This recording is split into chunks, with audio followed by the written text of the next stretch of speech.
The fear of being ordinary is something many people quietly carry, even if they never say it out loud.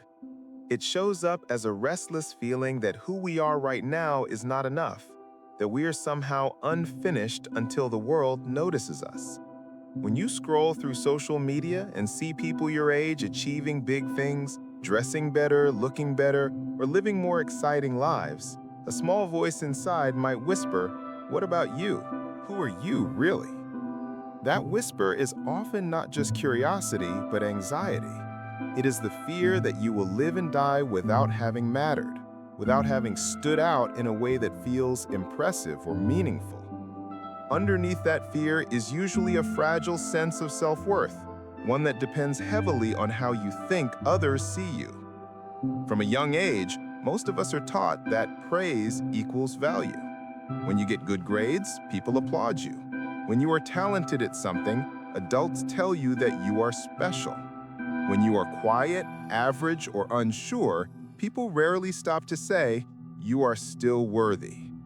Over time, it becomes easy to link self-worth to performance, achievements, or uniqueness. You start to feel like being ordinary is the same as being invisible, and being invisible feels like being unlovable. So the desire to stand out grows not just from passion or ambition, but from a deeper need. The need to feel like you matter in a world that seems to reward only the loudest and the brightest. Validation plays a powerful role in this.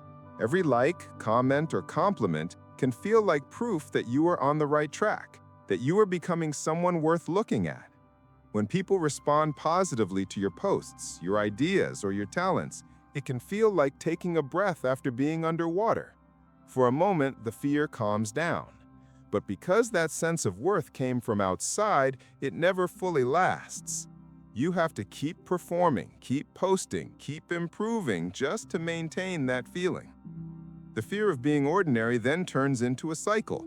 You chase validation to feel worthy, but the more you rely on it, the more fragile your worth becomes. This fear often makes you look at your life as if it were a scoreboard.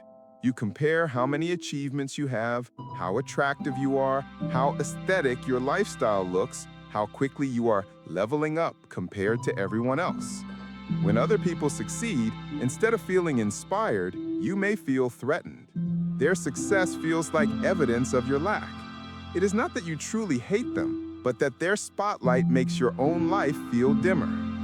In that mindset, being ordinary feels like failure, and any moment where you are not extraordinary feels like you are falling behind. Ironically, this constant fight against being ordinary can pull you further away from yourself. Instead of asking, "What actually feels meaningful to me?" you may ask, "What would make me look impressive?" You pick hobbies that seem cool, not ones that genuinely bring you peace. You say opinions that sound smart or deep, not ones that are honest. You chase aesthetics, identities, or labels that are popular online while ignoring the quieter parts of you that just want to exist without performance. The desire to stand out becomes a costume you wear, and even if everyone loves it, you might go home at the end of the day feeling strangely empty and unknown. Self-worth that depends on standing out is always unstable. If your value is based on being more successful, more attractive, or more unique than others, then your worth will always be at risk.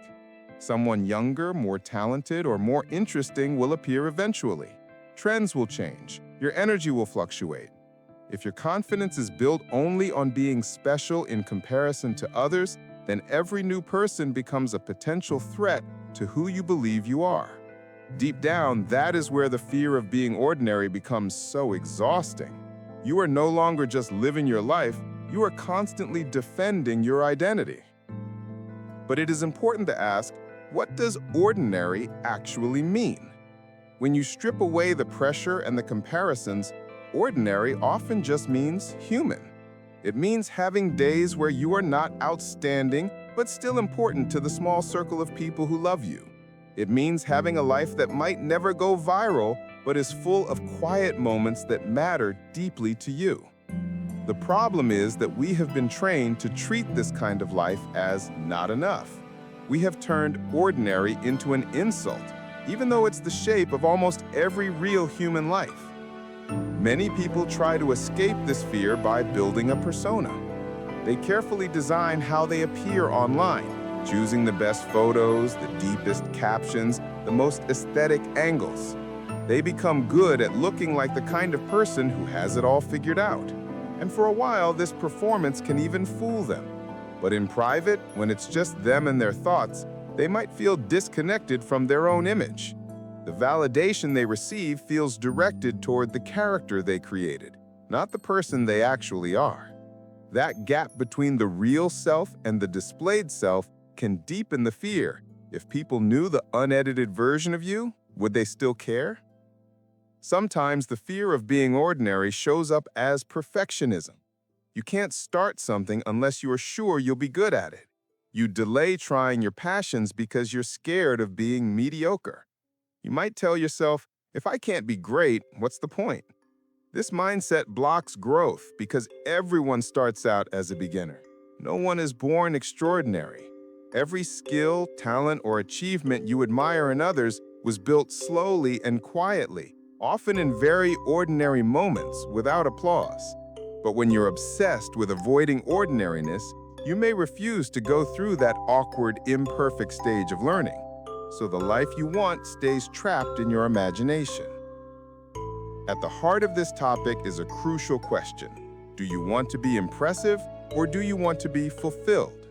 Being impressive focuses on how others see your life from the outside. Being fulfilled focuses on how your life feels from the inside. You can have a life that looks amazing but feels hollow.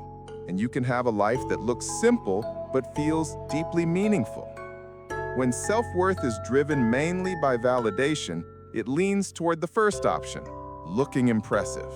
Over time, this can leave you feeling like a product you're constantly trying to sell, instead of a person who is allowed to just be.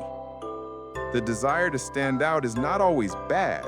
It can push you to discover your strengths, to work hard, to share your voice. The problem is not the desire itself, but the reason behind it. Are you trying to express who you truly are, or are you trying to prove that you are not a nobody? If your desire to stand out comes from fear and insecurity, then even your achievements will feel like temporary bandages. If it comes from a genuine passion, then standing out is just a side effect, not the main goal. You are driven by love for what you do, not by panic about who you are. To understand your relationship with this fear, it helps to notice your emotional reactions. Do you feel anxious when you're not posting, not improving, or not achieving? Do you feel guilty when you rest, like you're wasting time that could be used to upgrade yourself? Do you feel jealous or defeated when other people share their success?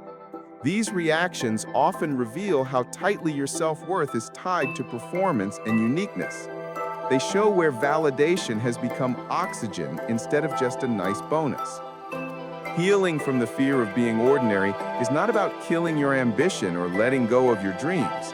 It's about building a deeper foundation underneath them. That foundation is the belief that you are worthy even when you have nothing to show off.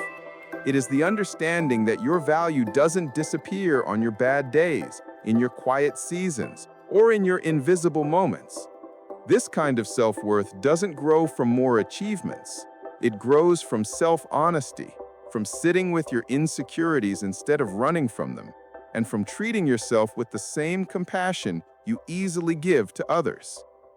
One important step is learning to separate identity from image. Identity is who you are when no one is watching. Image is how you appear when everyone is watching. When you confuse the two, you'll keep editing yourself to match what people seem to like.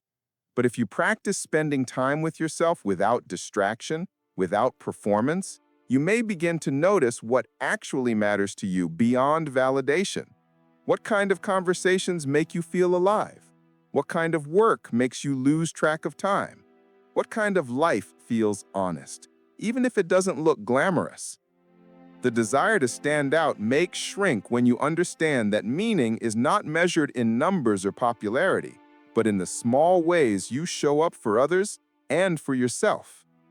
Self-worth also grows when you allow yourself to be unfinished. You are not a final product that needs to be perfect today. You are a process. Instead of judging yourself for not being extraordinary yet, you can start to respect the stage you're in. Maybe you are still learning who you are. Maybe you are still trying different paths. Maybe you are still healing from things that people don't know about. None of that makes you less worthy. It makes you human. When you accept this, you give yourself permission to grow at your own pace, not at the speed that gets the most attention. It's also helpful to notice how much of your desire to stand out is shaped by the environment you're in. Social media, school, family, and culture all send messages about what kind of life is impressive and what kind is just average. If you absorb those messages with